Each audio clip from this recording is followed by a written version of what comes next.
Atenção, amantes da justiça e do triunfo. Antes de mergulhar nesta história épica de vingança e empoderamento, peço um pequeno favor. Se esta narrativa te prender e te inspirar, dê um gostei neste vídeo. Compartilhe com alguém que precise desta dose de poder. E o mais importante, esmaguem o botão de inscreva-se e ativem todas as notificações para não perderem nenhuma das nossas histórias. Pronto para o início chocante? Aqui vamos nós. O som foi um arranhão agudo e arrogante.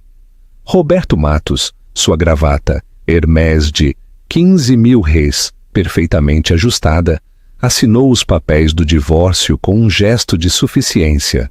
Soltou uma risada seca e desdenhosa que preencheu a estéril sala de conferências no quinquempindo andar de seu escritório de advocacia. Matos em Associados. Não deixe a porta te bater na saída, Isabela. Ele zombou, empurrando os papéis sobre a mesa de jacarandá. Ele achava que tinha vencido. Ele achava que ela estava arruinada. Ele não fazia ideia de que o que a esperava lá embaixo não era um táxi, mas um Koenigsegg Gemera branco pérola de 20 milhões. E o homem que lhe abria a porta valia mais do que todo o seu escritório. A chuva batia nas janelas do chão ao teto, transformando a vista do Parque Ibirapuera em uma aquarela cinzenta e chorosa. Dentro da sala de conferências, o ar estava denso, com o aroma de couro de riqueza antiga e um desdém palpável. Roberto Matos parecia o homem que governava aquele universo particular. Seu terno era sob medida, seu relógio um Patek Philippe e sua expressão de triunfo entediado. À sua frente sentava-se sua esposa, em breve ex-esposa, Isabela. Para Roberto, ela parecia pequena, apagada. Vestia um simples vestido reto bege que ele achava particularmente monótono. Seu cabelo escuro estava preso em um coque austero, e seu rosto, que ele já achara bonito, estava pálido e impassível. Ela estava acompanhada por uma advogada, uma mulher de aparência modesta chamada Doutora Fontes, que o próprio tubarão de Roberto, o Dr. Silveira, vinha dando voltas há semanas. Roberto, se você já assinou, precisamos apenas da assinatura de Isabela, disse o Dr. Silveira, com a voz suave como seda. Roberto recostou-se, unindo as pontas dos dedos. Claro, vamos terminar logo com isso. Tenho hora para o chá às 2 no Ípica, supondo que a chuva diminua. Ele observou Isabela pegar a caneta. Ele havia vencido completamente. A cobertura nos jardins, a fazenda em Porto Feliz, a coleção de arte, tudo continuava sendo dele. Isabela, que havia chegado a este casamento sem nada, sairia com o que ele generosamente lhe havia oferecido. Um pagamento único, que para ele era pouco mais do que dinheiro de táxi. Em sua mente, era uma vitória magistral. Ele havia passado o último ano construindo um caso para provar que ela era instável, deprimida e incapaz de gerenciar seus próprios assuntos, muito menos qualquer porção significativa de seus bens. Seu caso com Patrícia, uma ambiciosa e brilhante assistente jurídica de seu próprio escritório, foi discretamente varrido para debaixo do tapete como um sintoma de um casamento desfeito. Sentiu uma bolha de riso subir novamente pelo seu peito. Isabela. Já foi bonita, mas era mole. Não tinha garra. Ela era analista quantitativa no Itaú BBA quando se conheceram. Um trabalho que ele achava fofo, mas em última análise inútil. Ele a havia convencido a largar tudo para apoiar a carreira dele. Sua ascensão a sócio sênior em um dos escritórios de advocacia mais poderosos do mundo era a prova de que ele havia tomado a decisão correta. Ela se tornara a anfitriã perfeita, o acessório perfeito, e agora Aquele acessório estava gasto. Isabela, querida, ele disse, usando o apelido que ele sabia que ela odiava. Tente ser inteligente com isso. É mais dinheiro do que sua pequena família em Juiz de Fora jamais viu. Talvez você consiga um belo estúdio em, sei lá, Brás. O Dr. Silveira fez uma leve careta. Foi desnecessariamente cruel. A doutora Fontes levantou a cabeça, um brilho de raiva nos olhos. Isabela, no entanto, não reagiu. Sua mão estava perfeitamente firme. Ela assinou o nome que não usava há 15 anos. Isabela Nogueira. Ela tampou a caneta, colocando-a precisamente paralela à pasta. Então terminamos, ela disse. Sua voz era calma, mas não tremia. Era plana, clara e fria. De fato, zombou Roberto. Não deixe a porta te bater na saída, Isabela. Ela se levantou. Obrigada, doutora Fontes. Foi um prazer, senhora Nogueira, respondeu a advogada de aparência modesta, um pequeno e estranho sorriso brincando em seus lábios. O prazer foi todo meu. Isabela se virou e saiu da sala de conferências. Não olhou para trás. Roberto soltou um suspiro de alívio. Bom, Arthur, é isso. Envie-me a conta. Ele sentiu um súbito e infantil impulso de assistir à sua saída final e patética. Queria vê-la se arrastar para fora do grande saguão, vê-la chamar um táxi na chuva. Essa imagem final seria o toque de mestre perfeito para sua vitória. Volto já, ele disse pegando sua maleta. Só quero ter certeza de que ela encontre a porta certa. Ele a seguiu, caminhando rapidamente pelo corredor acarpetado de veludo, passando pelo balcão de recepção com seu enorme arranjo floral. Ele a alcançou exatamente quando as portas do elevador estavam se fechando. Não entrou. Apenas observou o rosto dela, inexpressivo e sereno, enquanto as portas de latão polido se fechavam. Ele pegou o elevador seguinte com um sorriso de suficiência no rosto. Saiu no cavernoso saguão de mármore e vidro do edifício na Avenida Faria Lima. O porteiro, um homem chamado Zé, cujo nome Roberto nunca se deu ao trabalho de aprender, apressava-se em direção à calçada. Roberto saiu debaixo do toldo, sentindo a névoa fria em seu rosto. Olhou para a esquerda, para o ponto de táxi. Nenhuma Isabela. Olhou para a direita e seu mundo parou. Estacionado diretamente em frente ao prédio, na zona de proibido estacionar que nem mesmo Roberto Matos ousava usar, estava um carro que não parecia real. Era um Koenigsegg Gemera branco pérola, um mega carro de 4 lugares de 20 milhões. Suas portas de hidras sincronizadas se erguiam para cima e para fora, como as asas de algum pássaro futurista, e abrindo uma delas estava um homem. Ele era alto, vestido não com um terno, mas com um simples moletom de cachemir escuro e jeans que Roberto soube instintivamente que custavam mais do que todo o seu traje. O perfil do homem era nítido, intenso e reconhecível mundialmente. Era Henrique Alencar Serrano, o recluso magnata da tecnologia brasileiro-português. O homem cuja empresa, Serrano Energias, estava, sozinha, refazendo a rede elétrica global. Um homem que valia não milhões, mas bilhões.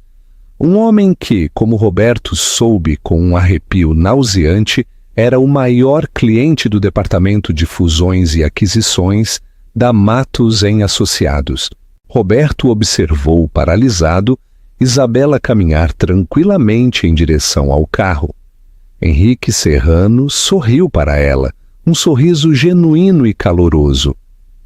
Ele não apenas segurou a porta, ele tocou seu cotovelo, guiando-a com uma ternura que fez o estômago de Roberto se revirar. Isabela, a voz de Serrano soou clara e concisa. Está feito? Está feito, respondeu Isabela, deslizando para o assento de couro macio. E bom, disse Serrano, o jato está nos esperando em Guarulhos. Estamos atrasados para a reunião em Zurique. Roberto tropeçou para frente. Sua maleta escorregou de seus dedos dormentes e bateu no pavimento molhado com um baque. Isabela! Ele disse o nome dela, mas saiu como um grasnido sufocado. Isabela parou. Olhou para ele. Através da janela aberta, seu rosto não era mais uma máscara vazia. Um sorriso lento, brilhante e devastador se espalhou por suas feições. Era um sorriso de vitória, pura e imaculada. Adeus, Roberto. Sua voz soou clara como um sino. Obrigada pelo dinheiro do táxi. A porta se fechou com um golpe silencioso e pressurizado. O motor híbrido, que estava em silêncio, soltou um rosnado baixo e predatório. O carro se integrou suavemente ao tráfego da Faria Lima, desaparecendo em uma nuvem de névoa cinzenta. Roberto Matos ficou na calçada, seu terno de 25 mil ensopado, com a boca aberta. Seu advogado, o Dr. Silveira, aproximou-se por trás, segurando um guarda-chuva. Dr. Matos, o senhor está... Bem, você viu isso? Era o Henrique Serrano. Roberto não conseguia falar. Apenas apontou com a mão trêmula. O Dr. Silveira olhou para o carro que se afastava, depois para o rosto branco e chocado de seu cliente. Ele limpou a garganta, uma compreensão súbita e terrível surgindo.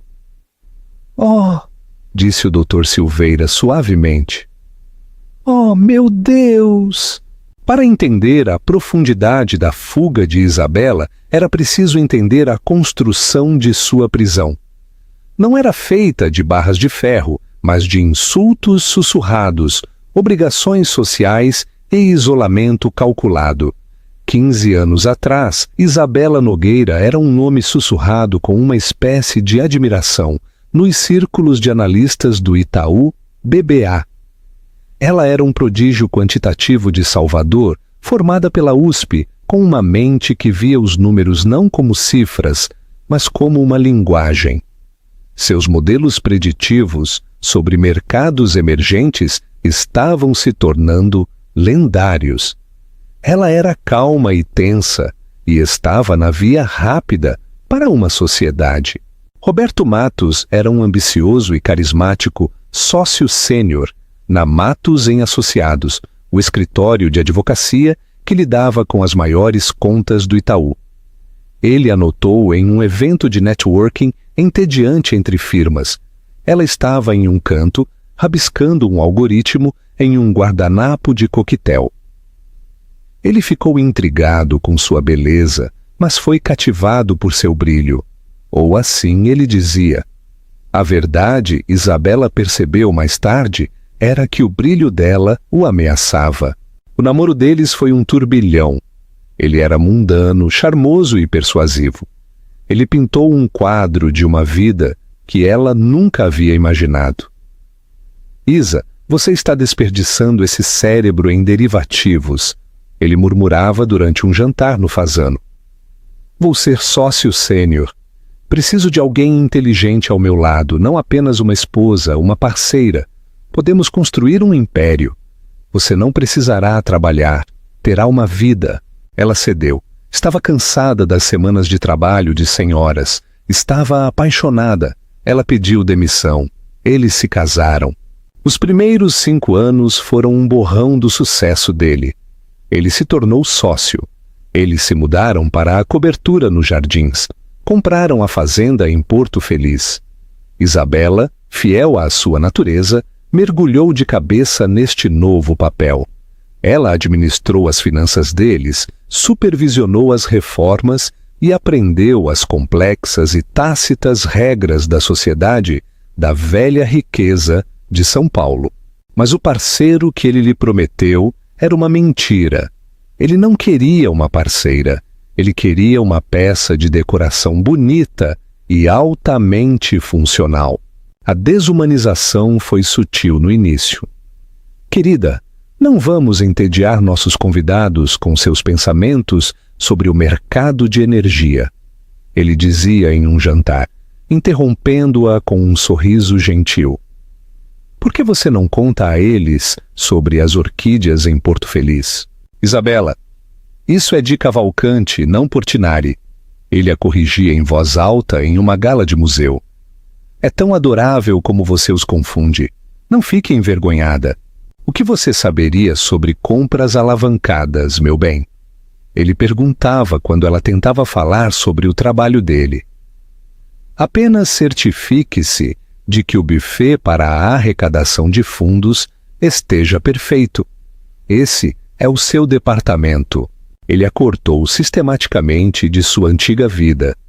Seus amigos do Itaú eram chatos e de classe baixa. Sua família em Juiz de Fora era pouco refinada. Ele lhe deu uma mesada generosa para a casa e suas roupas, paga de uma conta conjunta que ele monitorava diariamente. Ela estava, de fato, presa. Não ganhava o próprio salário há uma década. Estava cercada de riqueza, mas não possuía nada. Ela era a senhora Roberto Matos, um ativo, e aos olhos dele estava se depreciando. Ele se cansou de sua inteligência tranquila e ansiava por alguém como sua nova assistente jurídica. Patrícia era jovem, adorável e descomplicada. Alguém que o olhava como um deus, não como um problema de matemática que ela já havia resolvido. Isabela não estava deprimida, como havia dito aos seus advogados. Estava dormente. Era um vulcão coberto de neve esperando. Ela despejou toda a sua energia frustrada e inquieta no gerenciamento de sua vida, suas casas e seu calendário social com a mesma eficiência implacável que uma vez aplicara ao mercado de ações. Ela sabia onde estava cada real, sabia suas senhas, sabia seus segredos. Sabia, por exemplo, que suas geniais estratégias legais frequentemente se baseavam em bravatas inseguras. Sabia que seu sólido portfólio estava perigosamente alavancado em mercados voláteis. E sabia com uma certeza que a gelava que ele nunca a deixaria ir se pensasse que ela era qualquer coisa além de uma mulher quebrada. Ele lutaria não porque a amava, mas porque seu narcisismo não podia suportar a ideia de que ela fosse embora e tivesse sucesso. Ele tinha que ser quem a descartasse. Então, por 2 anos, Isabela começou a desvanecer. Parou de oferecer opiniões. Esqueceu nomes em festas. Vestia as cores bege insípidas que ele preferia. Deixou-o acreditar que estava desmoronando sob a pressão do mundo dele. Deixou-o acreditar que era uma vítima. Ela estava de fato construindo uma arma. O ponto de inflexão não foi a descoberta do caso dele com Patrícia. Isabela sabia disso há 6 meses. Ela havia encontrado o extrato do cartão de crédito Black de uma viagem de negócios a Florianópolis que ela sabia que ele não havia planejado. Era um clichê e, francamente, a entediava. O catalisador, o momento em que o vulcão dormente decidiu entrar em erupção, ocorreu no MASP. Era a gala anual de patrocinadores, o segundo evento mais importante do ano depois do baile do Met. Este ano, Isabela havia sido co-presidente do comitê organizador. Era o projeto dela. Ela havia passado 1 ano navegando pelas águas traiçoeiras dos egos mais ricos de São Paulo, garantindo doações e planejando um evento que, por todos os relatos, foi impecável. Seu maior golpe foi garantir uma enorme doação anônima de 25 milhões de última hora. Havia salvado a expansão da nova ala de arte moderna. Roberto, é claro, estava levando todo o crédito. Minha esposa Isabela é o rosto, mas eu faço o trabalho pesado. Ele havia rugido para um repórter do Valor Econômico. É preciso saber quais braços torcer. Falei ao telefone com alguns clientes-chave. E bem, os resultados falam por si. Isabela estava ao lado dele, seu sorriso tão fixo quanto os diamantes em seu pescoço. Mais tarde, naquela noite, Um repórter de fofocas, um homem notoriamente astuto chamado Mário Viana, encurralou Isabela perto do busto de Assis Chateaubriand. "Senhora Matos, a senhora está deslumbrante!" ele exclamou. "Todo mundo está dizendo que a senhora salvou esta gala. Qual é o seu segredo?" Antes que Isabela pudesse responder, Roberto surgiu, colocando uma mão pesada e possessiva em sua cintura. "Oh, Isabela, ela é a arma secreta." Ele riu, sua voz um pouco alta demais. "Ela prova todos os canapés para ter certeza de que estão perfeitos. Não é, querida?" Ele piscou para o repórter. "Ela tem um talento real para as coisas domésticas." O sorriso de Mário Viana se apertou. Ele reconheceu um insulto quando ouviu um. O rosto de Isabela não mudou. "Se nos dão licença," ela disse, saindo do aperto de Roberto, "preciso verificar a sobremesa." A viagem para casa na parte de trás de seu Bentley com motorista foi silenciosa. O silêncio era uma coisa viva, pesada e sufocante. Ao entrarem em sua cobertura, Roberto afrouxou a gravata. "Deus, essas coisas são um tédio, mas acho que consolidamos a doação para meu novo escritório de canto." O sócio-diretor ficou impressionado. "Você me humilhou, Roberto", disse Isabela, sua voz calma. Ele parou genuinamente surpreso. "O quê? Por te dar crédito pela comida, querida? Era uma piada. Você é tão sensível. Você costumava ter senso de humor. Você levou o crédito pelo meu trabalho, aquela doação de 25 milhões de reais. Você não teve nada a ver com isso." O rosto de Roberto endureceu. Ele deixou cair a fachada charmosa. "E se eu levei? Quem você acha que permite que você brinque de dar festas com as pessoas mais ricas do mundo? Quem paga o vestido que você está vestindo? É o meu nome, minha reputação. Somos uma equipe, Isabela, e eu sou o capitão. Você parece estar esquecendo disso." "Eu não estou na sua equipe, Roberto.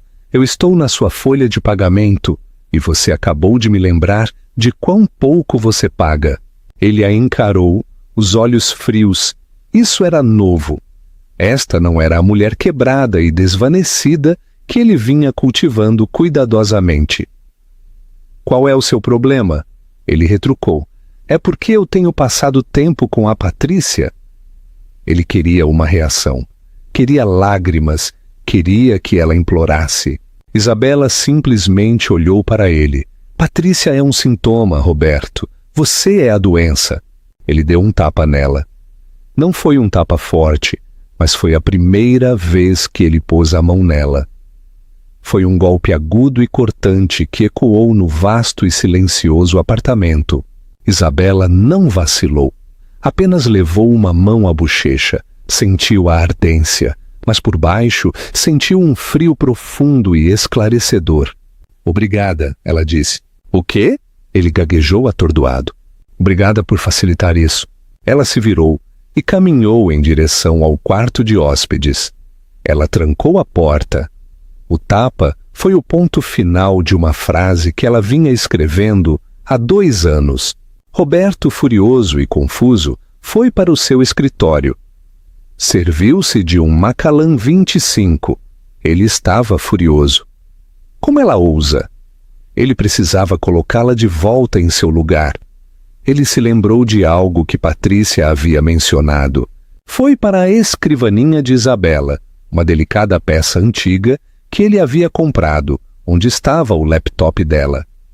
Era o que ela usava para as contas da casa e os e-mails do clube de jardinagem. Ele o abriu. Ele havia feito Patrícia, que era habilidosa com computadores, instalar um keylogger nele meses atrás. Ele queria ver se ela estava falando com um advogado de divórcio.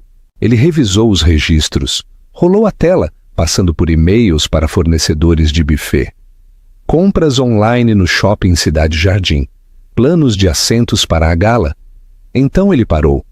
Viu seu histórico de navegação. Não eram sites de autoajuda. Era uma cadeia de fóruns criptografados. Eram sites sobre computação quântica, seed funding e heurística de IA. Viu transferências de arquivos para um servidor seguro na Suíça. Viu referências a algo chamado Protocolo Fênix. Ele não entendeu 90% do que estava vendo, mas entendeu que era complexo. Era secreto. Sentiu um calafrio, não medo por ela, mas medo dela. Esta era a mulher que ele vinha chamando de estúpida. Ele voltou para o quarto de hóspedes e bateu na porta. Isabela, abra esta porta. O que é o protocolo Fênix? O que diabos você tem feito naquele laptop? Nenhuma resposta. Ele ouviu o fraco e rápido clique, clique, clique de um teclado vindo de dentro. Ele bateu novamente, mais forte. Isabela, você é minha esposa. Você não pode ter segredos de mim. A digitação parou. A voz dela veio abafada, mas clara do outro lado da porta. Você tem razão, Roberto, não posso. É por isso que vou pedir o divórcio amanhã. Minha advogada entrará em contato. Ele estava atordoado. Sua advogada? Ela ia pedir o divórcio. Você não pode, ele gritou. Você não tem nada. Eu vou te arruinar. Eu vou te deixar sem um tostão. Você voltará para aquele lixão no Nordeste em 1 mês. A linha que ele vinha repetindo há anos. A resposta por trás da porta foi a última coisa que ele esperava. Roberto, ela disse. O quê? Ele cuspiu. Calei a boca. Incrível reviravolta, não é? O que você acha que Isabela estava secretamente planejando? Deixe sua teoria nos comentários. Por 2 anos, o laptop doméstico de Isabela havia sido seu centro de operações secretas. Enquanto Roberto estava no escritório, e mais tarde, enquanto ele ficava até tarde com Patrícia, Isabela não estava gerenciando suas vidas sociais. Ela estava recuperando a dela. Tudo começou como um jogo, uma forma de manter a mente afiada. Ela começou a brincar com algoritmos de mercado novamente apenas para ver se ainda conseguia. Usando uma VPN, servidores criptografados e o pseudônimo anônimo I. Nogueira, ela começou a postar alguns de seus modelos preditivos em fóruns de tecnologia e finanças de alto nível, apenas para convidados. Seus modelos não eram apenas bons, eram revolucionários. Ela não usava apenas dados de mercado padrão. Ela era uma quant e via padrões em toda parte. Ela construiu um algoritmo que cruzava manifestos de remessa global, padrões climáticos rastreados por satélite e análise de sentimentos de mídia social para prever futuros de commodities com 98% de precisão. Ela o chamou de Protocolo Fênix, um algoritmo que podia prever o renascimento de um ativo do que pareciam ser suas cinzas. Era, em essência, uma versão digital de si mesma. Seu pseudônimo, I. Nogueira, tornou-se uma lenda clandestina. Pequenas empresas de tecnologia de ponta e fundos de cobertura boutique começaram a contatá-la, oferecendo honorários de consultoria por seus insights. No início, ela estava aterrorizada. Roberto monitorava suas finanças, mas ela era meticulosa. Ela montou uma empresa de fachada em Delaware, Nogueira Sistemas, usando seu passaporte há muito expirado e o endereço de seus pais em Salvador.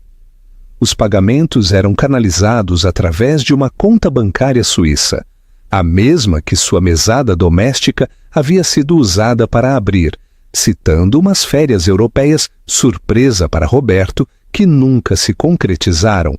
O dinheiro se acumulou.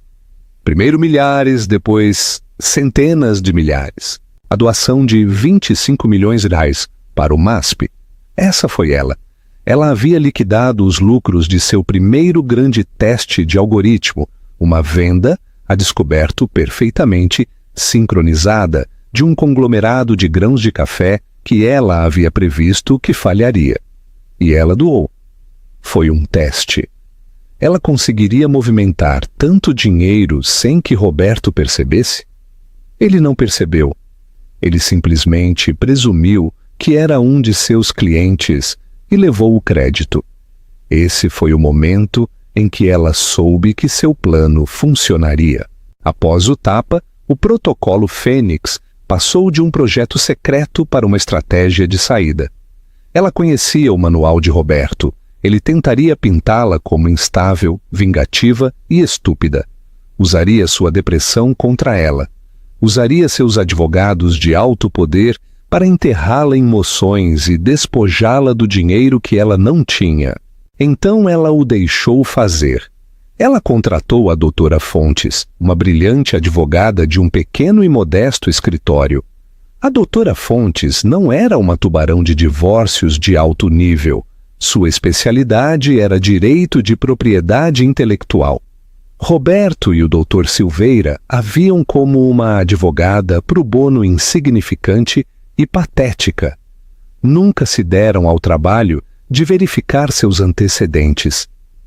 Presumiram que Isabela a havia contratado porque era barata. Eles estavam certos. A doutora Fontes era barata. Ela estava trabalhando de graça. Era uma ex-colega de classe de Isabela da USP e estava fazendo isso pelo puro e absoluto prazer de ver Isabela vencer. Toda a negociação do divórcio foi uma atuação. Minha cliente está angustiada, dizia a doutora Fontes. Sua voz tremia com uma fraqueza fabricada. Ela não está bem. Ela só quer que isso acabe. Está aterrorizada com o Sr. Matos. Ela sussurrava separadamente para o mediador. Ela aceitará quase qualquer coisa para ser livre. Roberto e o Dr. Silveira engoliram. Eram tubarões sentindo o cheiro de sangue. Ofereceram a soma global miserável e insultuosa. A senhora Nogueira aceita. A doutora Fontes havia respondido, olhando para as mãos. Roberto havia rido. Ele não podia acreditar como foi fácil. Ele estava tão cego por sua própria arrogância, tão convencido da fraqueza de Isabela, que nem uma única vez fez uma busca de ativos adequada sobre ela. Por que ele faria? Ela era apenas uma dona de casa. Ele nunca procurou por Nogueira Sistemas. Nunca procurou pela conta bancária suíça. Nunca procurou pela carteira de patentes de IA preditiva já depositadas e aprovadas. Ele estava muito ocupado comemorando sua vitória. Estava muito ocupado rindo. A peça final do quebra-cabeça não era um homem, era uma oportunidade. E essa oportunidade tinha um nome: Henrique Alencar Serrano. Serrano era uma raça diferente de predador de Roberto. Não era um advogado que se gabava. Ele era um visionário quieto e inquieto, que consumia dados como outras pessoas respiravam ar. Ele havia feito seu primeiro bilhão em tecnologia de energia renovável, Serrano Energias, aos 30 anos, e sua obsessão atual era a IA preditiva. Especificamente, ele estava obcecado em encontrar a mente por trás desse I, Nogueira. Os algoritmos que esse I, Nogueira, postava em fóruns criptografados não eram apenas para o mercado de ações. Eles estavam resolvendo problemas logísticos complexos. Esse I. Nogueira havia resolvido anonimamente, em um post, um problema de distribuição de energia no qual a própria equipe de doutores do MIT e Caltech de Serrano estava presa há 8 meses. Serrano, um homem que confiava mais em código do que em pessoas, colocou sua melhor equipe de cibersegurança para trabalhar. Encontrem esse I. Nogueira, ele havia ordenado. Não me importa quanto custe, quero contratá-los. Sua equipe levou 3 meses. Eles rastrearam a pegada digital, removendo camadas de criptografia e VPNs. Finalmente, eles bateram em uma parede. O endereço IP não era um centro de tecnologia no Vale do Silício ou uma universidade em Pequim. Era um endereço IP residencial privado registrado em uma cobertura nos Jardins, um apartamento pertencente a um certo Dr. Roberto Matos. Serrano ficou confuso. Ele conhecia Roberto Matos. Era o advogado fanfarrão com quem sua empresa, Matos em Associados, às vezes o forçava a lidar. Ele o desprezava. Mas os dados não mentiam. Serrano marcou uma reunião, um jantar privado no DOM. O pretexto era uma possível fusão que sua empresa estava considerando. Roberto, sentindo o cheiro de horas faturáveis e uma chance de impressionar um titã, estava eufórico. E traga sua esposa. A assistente de Serrano havia adicionado. O Sr. Serrano acha jantares formais muito entediantes. Roberto pensou que era uma peculiaridade charmosa. Ele insistiu para que Isabela fosse. Vista o vestido azul, Isa, e tente parecer interessada. O jantar foi um desastre da perspectiva de Roberto. Serrano não falava de fusões. Ele falava de emaranhamento quântico e taxas de decoerência. Roberto estava completamente perdido. Ele se gabou tentando direcionar a conversa. Bem, Henrique, em termos de lei, os obstáculos regulatórios para este tipo de tecnologia são... Serrano o ignorou, seus penetrantes olhos cinzentos fixos em Isabela, que estava em silêncio a noite toda. Seu cônjuge, Dr. Matos. Esse Nogueira. Roberto riu. O quê? Que é isso? Um novo Scott? Isabela pousou sua taça de vinho. Ela olhou para Henrique Serrano. Sua mente estava acelerada. Isso era tudo. O fim do jogo. Não, disse Isabela, sua voz calma, mas firme. Ele não é. Roberto estava prestes a fazer outra piada quando Isabela continuou, falando diretamente com Serrano. E você está calculando mal a taxa de decoerência. Seu modelo assume um ambiente estático. Você precisa contabilizar o quantum jitter em sua matriz. Seu algoritmo está colapsando porque é muito rígido. A mesa ficou em silêncio. O rosto de Roberto ficou roxo. Isabela, cale a boca, você não sabe o que... Henrique Serrano levantou uma mão, silenciando Roberto sem sequer olhar para ele. Ele estava olhando para Isabela com uma expressão de choque elétrico profundo. Jitter, Serrano repetiu. Claro, são as microflutuações. Como você o estabilizaria? Você não o estabiliza, disse Isabela. Você integra o jitter. Você o usa como uma variável aleatória para fortalecer a previsão, não para combatê-lo. É o que eu chamo de protocolo Fênix. Henrique Alencar Serrano a encarou por 10 segundos inteiros. Então ele começou a rir. Não era uma risada de desprezo como a de Roberto. Era uma risada de deleite puro e absoluto. Senhora Matos, ele disse finalmente, a senhora é Nogueira? Sim, ela disse. Eu estou tentando encontrá-la há 6 meses. Eu ia oferecer-lhe um bônus de boas-vindas de 50 milhões e um cheque em branco para sua própria divisão de pesquisa. Roberto, que estava ouvindo esta troca como se estivesse em uma língua estrangeira, finalmente processou o número. 50 milhões de reais, Isa. O que ele está lendo? Mas Henrique continuou. Seus olhos nunca deixaram os de Isabela. Agora vejo que um emprego não é o que a senhora precisa. Ele olhou para Roberto. Seu olhar ficou de gelo. Dr. Matos, acho que o senhor está na reunião errada. O senhor pode ir. Eu? O quê? Balbuciou Roberto. Eu sou seu cliente. O senhor está despedido, disse Serrano simplesmente. A partir deste momento, Matos em Associados não representa mais nenhuma parte da minha organização. A segurança o acompanhará para fora. Roberto estava sem palavras. 2 membros da equipe de segurança do restaurante apareceram de repente ao lado dele. Ele foi escoltado para fora, protestando por todo o caminho. Henrique Serrano se virou para Isabela. Serviu-lhe um copo d'água. Então, senhora Matos, ou devo dizer, senhora Nogueira? Conte-me sobre a Nogueira Sistemas e me diga o que a senhora precisa de mim para se libertar disso.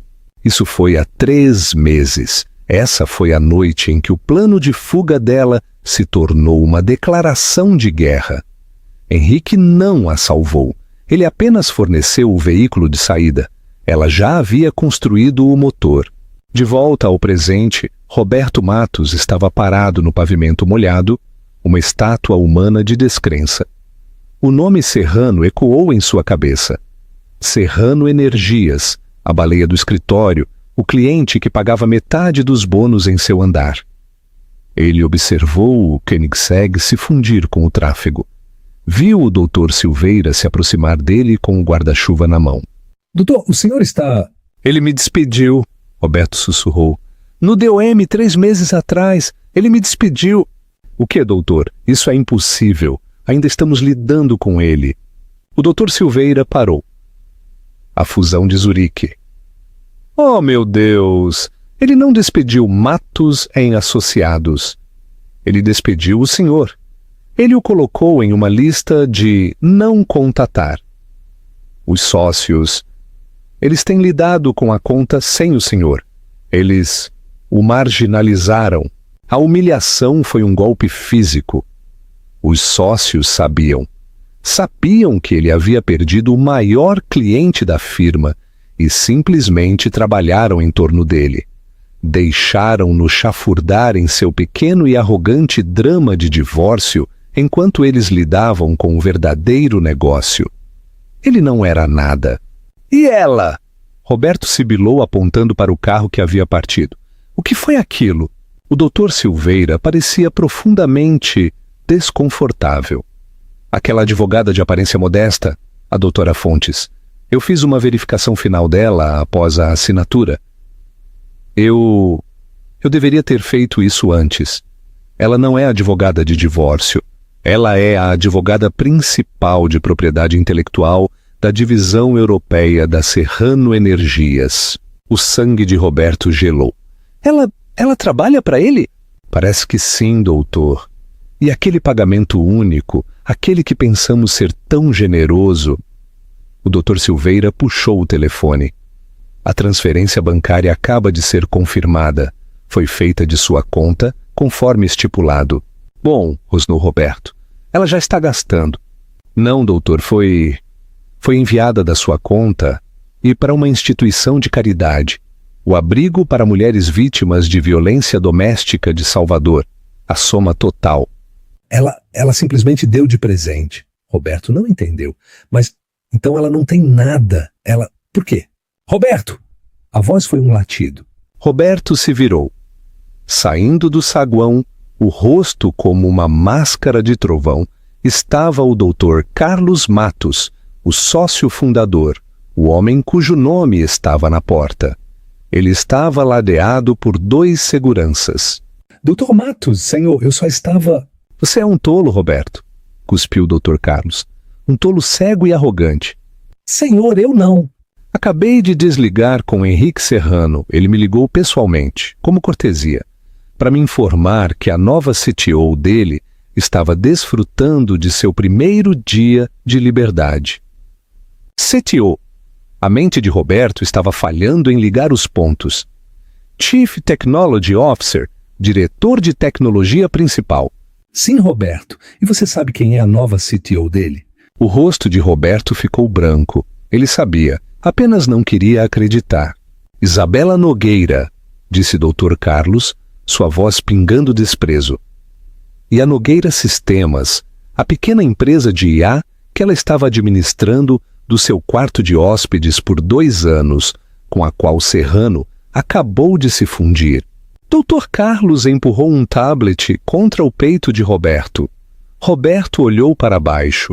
Era um alerta do Financial Times que acabara de chegar de Zurique.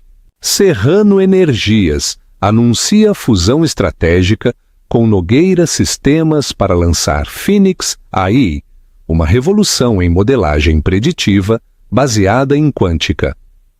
Os olhos de Roberto escanearam o texto, sua visão embaçada.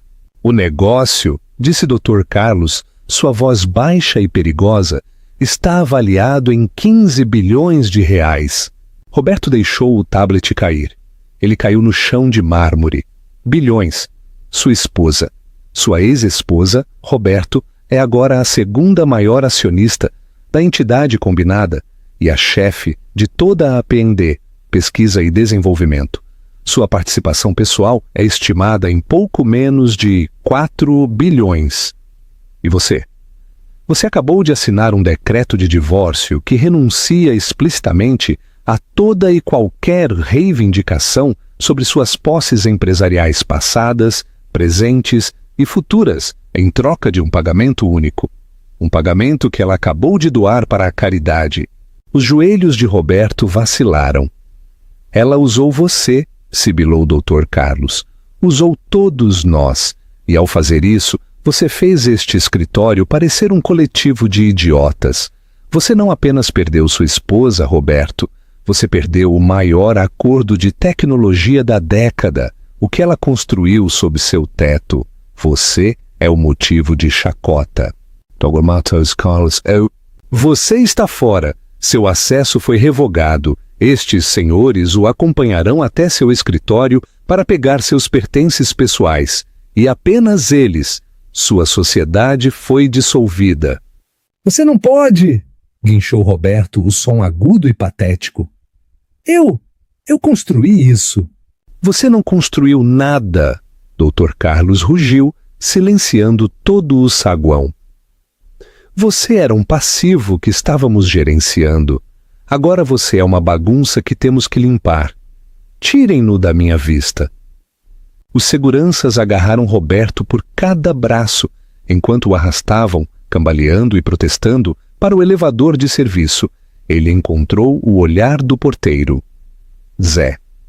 O porteiro não estava sorrindo. Ele apenas olhava para Roberto com uma expressão de pena tranquila e profunda. Roberto Matos, o homem que havia governado este prédio, foi arrastado pela porta dos fundos como lixo comum, sua própria risada arrogante ainda ecoando em seus ouvidos. Você acha que Dr. Carlos Matos agiu corretamente ao demitir Roberto? Ou o castigo foi muito severo? Opine na caixa de comentários. E se você está amando esta história de justiça, não se esqueça de dar um gostei.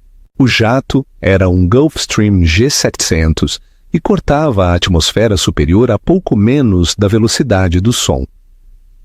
O silêncio dentro da cabine era absoluto, um casulo pressurizado e sereno que abafava o rugido dos motores gêmeos Rolls-Royce.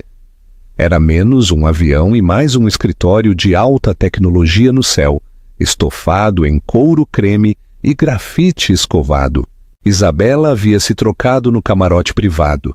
O disfarce bege da senhora Roberto Matos estava amassado em um saco destinado a um incinerador. Ela agora vestia um nítido e confortável tailleur de calça em índigo profundo. Seu cabelo estava solto e ela estava saboreando uma xícara de chá oolong raro de alta montanha. Ela olhou pela janela curva, observando o horizonte de Zurique, uma cicatriz escura e brilhante. Sentado à sua frente, Henrique estava com seu próprio laptop aberto. Ele não havia falado muito, apenas a observava com um olhar de profundo interesse clínico. Ele era um homem que respeitava dados, e os dados à sua frente. Esta mulher que havia operado sob o nariz de um dos homens mais arrogantes de São Paulo por anos, eram o conjunto mais fascinante que ele já havia encontrado. Então, disse Henrique finalmente, um pequeno sorriso genuíno brincando em seus lábios. O dinheiro do táxi. Isabela riu. Era um som real, quente e irrestrito. Parecia estranho e maravilhoso em sua própria garganta. Achei apropriado. A doação final do Fundo de Caridade Roberto Matos, quer ele soubesse ou não. Ele sabe agora, disse Henrique. Ele não lhe mostrou o telefone, apenas acenou com a cabeça para o dela, que estava sobre a mesa polida. O comunicado de imprensa chegou aos fios 30 segundos depois que decolamos, Imagino que seu telefone esteja ocupado. Ela pegou o dispositivo. Seu telefone pessoal, aquele que Roberto conhecia, estava explodindo. Uma cascata de chamadas perdidas e mensagens de texto de cada pessoa que ela havia conhecido em São Paulo. Suas velhas amigas do clube de jardinagem, repórteres do Folha de São Paulo e do Wall Street Journal, e, claro, uma longa e apoplética cascata de mensagens de texto de Roberto. Seu dedo parou sobre o nome dele. Ela tocou. A tela se encheu de seu pânico crescente. Isabela, onde você está? O que é isso? O porteiro da Faria Lima disse que você saiu com Serrano. Isso é uma piada? O sócio-diretor está me ligando. Que diabos está acontecendo? Uma fusão. Nogueira Sistemas, 4 bilhões. Isabela, você não pode fazer isso comigo. Esse é o meu dinheiro. É um ativo conjugal. Vou ligar para meu advogado. Ainda estamos casados. Essa assinatura é nula. Você mentiu para mim. Isso é fraude. Você vai para a cadeia. Isa, por favor. Você não entende. Isso é muito grande para você. Você precisa de mim para gerenciar isso. Eu posso te proteger. Vou demitir a Patrícia. Juro por Deus. Apenas volte. Podemos ter tudo, sua vadia gananciosa, estúpida e ingrata. Você me arruinou. A mensagem final havia chegado há apenas 2 minutos. Eu vou te destruir. Isabela leu todas com o rosto impassível. O homem que a havia chamado de fraca e instável estava sofrendo um ataque psicótico completo.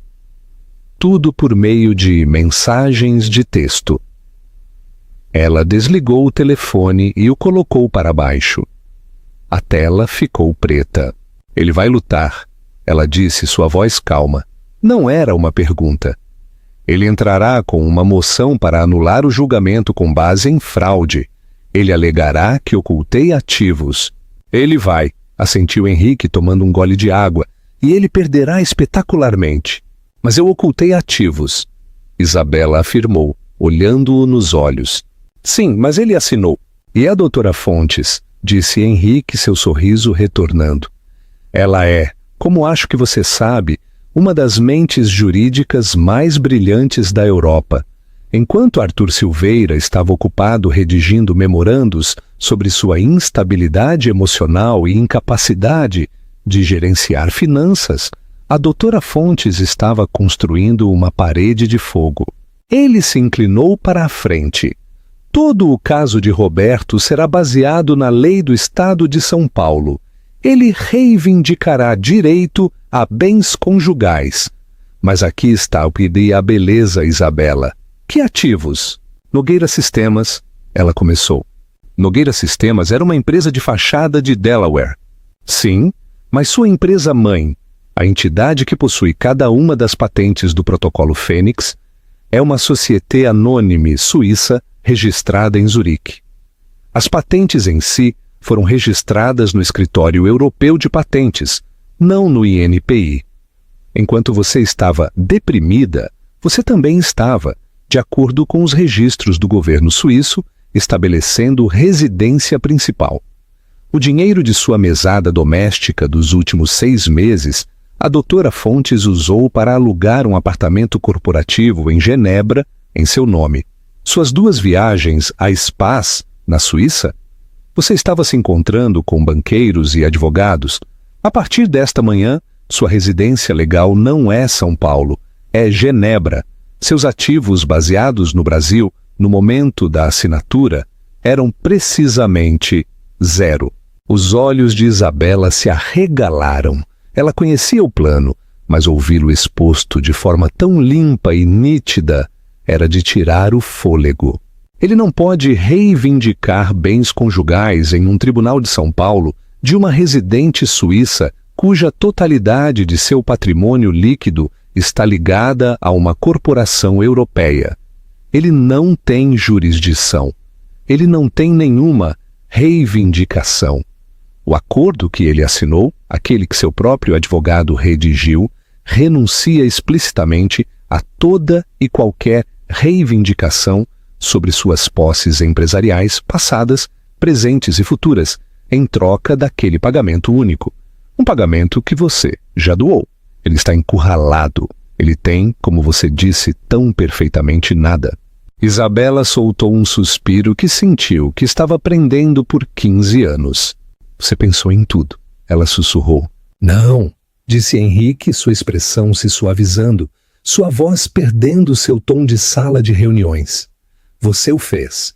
Você construiu o protocolo Fênix. Você construiu a lenda de I. Nogueira. Você projetou toda esta performance. Você apenas precisava de uma parede de fogo legal. Eu apenas forneci os tijolos. Ele levantou seu copo d'água em um brinde. A Nogueira Sistemas. Isabela sorriu pegando sua xícara de chá. A Phoenix AI, ela corrigiu gentilmente. Ela olhou pela janela, para o azul escuro e profundo da estratosfera, para o primeiro vislumbre da curva da Terra. Ela pensou em Roberto parado naquela calçada molhada, seu mundo desmoronando. Pensou na risada dele. Ela sentiu uma pontada breve e aguda. Foi tão intensa que cortou sua respiração.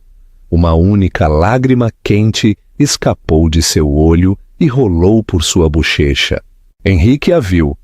Não disse nada, não tentou consolá-la.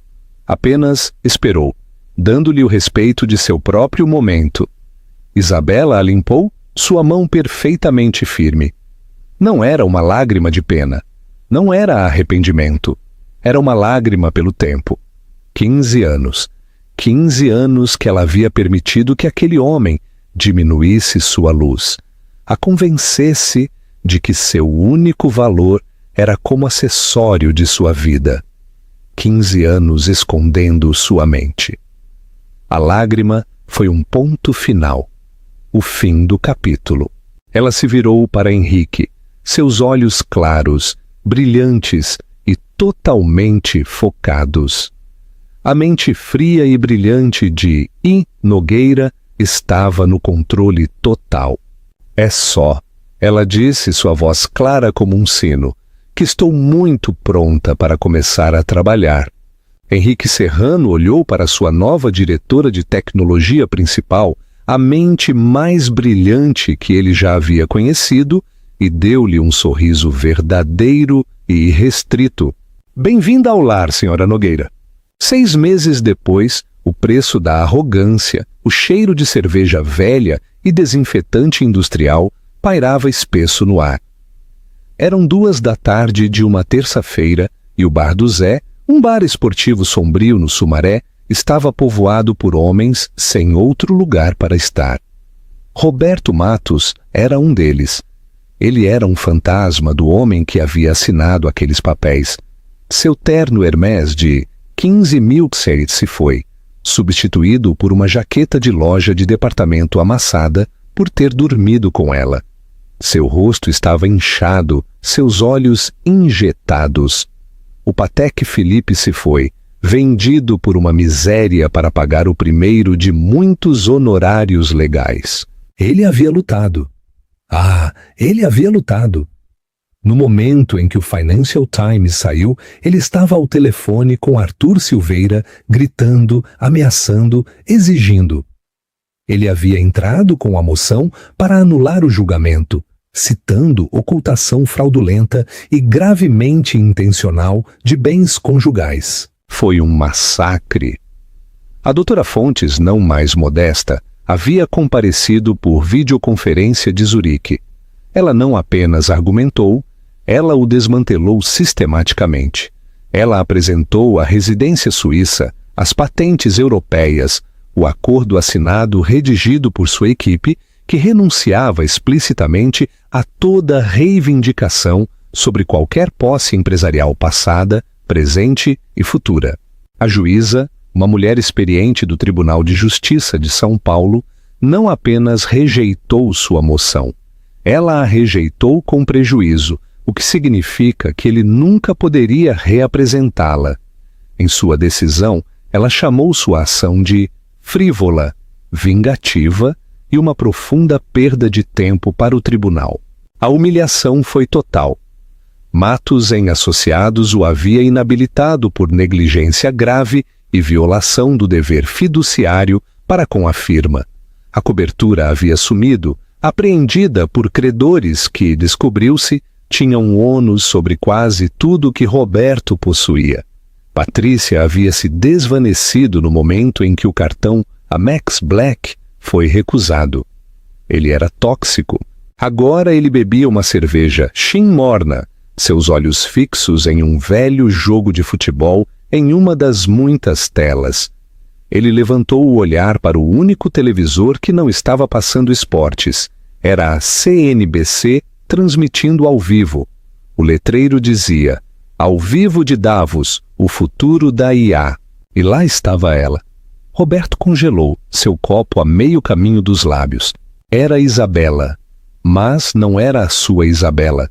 Esta mulher era luminosa. Ela vestia um impressionante vestido Roland Mouret, azul profundo, que era ao mesmo tempo poderoso e elegante. Seu cabelo escuro não estava mais em um coque austero e insípido. Estava cortado em um bob moderno e nítido que emoldurava seu rosto. Seus olhos, que ele havia confundido com apagados, estavam brilhantes, vivos e ferozmente inteligentes.